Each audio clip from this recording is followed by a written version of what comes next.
Assalamualaikum warahmatullahi wabarakatuh. Bapak Ibu yang dirahmati Allah, saya doakan Anda semua Allah berikan kemuliaan, kejayaan, ketinggian, kekayaan, keberkahan, kesehatan di dunia dan akhirat. Tentunya semakin dekat dengan impian dan semakin dekat dengan Allah dan baginda Nabi Muhammad Shallallahu Alaihi Wasallam. Wahai saudaraku yang dirahmati Allah, ada istighfar, satu kali kita istighfar itu melebihi daripada 1000 bahkan 1.000.000 kali kita istighfar kalau tahu caranya. Bagaimana caranya Ustadz? Caranya ialah Bapak Ibu yang dirahmati Allah, jika Bapak Ibu melakukan hal ini, istighfar seperti ini, maka akan Allah ampuni. Karena dosa itu terbagi menjadi dua. Dosa kita kepada Allah sebesar apapun, ketika kita bertobat Allah akan ampuni saat itu juga Bapak Ibu. Saat itu juga ketika kita niat bertobat Allah akan ampuni. Karena kenapa? Allah lebih mencintai hambanya yang bermaksiat lalu sadar dengan dosanya lalu apa? Bertobat dibandingkan orang yang merasa soleh dan merasa tidak punya dosa. Allah membenci orang seperti itu. Maka sebesar apapun dosa kita kepada Allah, pasti Allah ampuni. Begitu Bapak Ibu, ketika kita bertobat Allah senang banget. Allah senang ketika kita mengakui kesalahan kita dan bertobat sebesar apapun dosa kita. Tetapi ingat, kita punya dosa kepada siapa? Kepada Allah dan kepada makhluk Allah. Contohnya manusia, gitu Bapak Ibu. Jadi banyak orang istighfar, banyak orang sholawat, banyak orang ibadah, tetapi kok hambar, nggak ada action di situ. Kok sepertinya kok begini sih ya gitu. Ustadz, saya sudah tahajud, sudah duha, sudah istighfar banyak, sudah sholawat, tapi kok hidup saya seperti ini. Lalu saya bilang, perisainya belum dihilangkan. Apa itu perisai dosa? Contoh begini, ya Allah ampunilah segala dosa-dosaku ya Rob gitu. Apa kata Allah? Dosamu saya ampuni, tetapi ingat kamu punya dosa.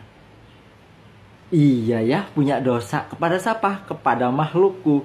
Contohnya durhaka kepada ibu bapakmu, durhaka kepada suamimu, menjolimi tetanggamu, kawan-kawanmu. Sebelum kita bertobat dan minta ridho mereka, diampuni nggak Bapak Ibu? Belum begitu. Itu perisai Bapak Ibu, itu perisai. Itu perisainya. Jika kita masih dilaknat Allah, maka hilangkanlah laknat itu, perisai itu. Contohnya ketika Bapak Ibu memutuskan hubungan silaturahmi dengan saudara, dengan tetangga, dengan kawan, rekan kerja. Halo, gimana itu? Apakah ibadahnya diterima? Enggak Ustadz. Dalam sebuah hadis kan jelas ya Bapak Ibu, kalau kita memutuskan hubungan silaturahmi, maka terputuslah rahmat Allah. Ketika kita belum saling memaafkan, meninggal dunia, haram surga. Itu silaturahmi. Lalu syirik, apakah dosa syirik itu sebelum kita bertobat dari syirik itu diampuni Allah?